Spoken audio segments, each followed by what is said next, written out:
नमस्कार प्रेक्षकांनो, स्टार प्रवाहावरील लग्नानंतर होईलच प्रेम या मालिकेच्या आगामी भागात आपण पाहणार आहोत की जीवा, नंदिनी, पार्थ आणि काव्या हे हनीमूनला कुठं जायचं याचा प्लॅन करत असतात. आणि तेव्हा नंदिनी बोलते, आता थंड खूपच वाढले आहे, त्यामुळे आपण एखाद्या थंडीच्या ठिकाणी जाऊया.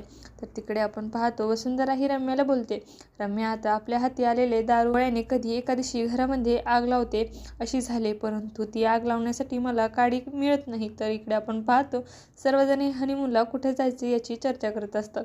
आणि मानिनी ही सर्वांना बोलते, मागच्या वेळेस तुम्ही आपला फार्म हाऊसवर गेला होतात, मग त्यावेळेस यावेळेस देखील गेलं तर काय हरकत आहे. तेव्हा काव्या बोलते, प्रत्येक वेळेस माणसाने नवीन आठवणी बनवल्या पाहिजे आणि आता मागच्या वेळेस सारखी माणसं देखील राहिली नाही, आता वेळ देखील राहिली नाही. तेव्हा काव्या ही जीवा पार्थकडे पाहत असते.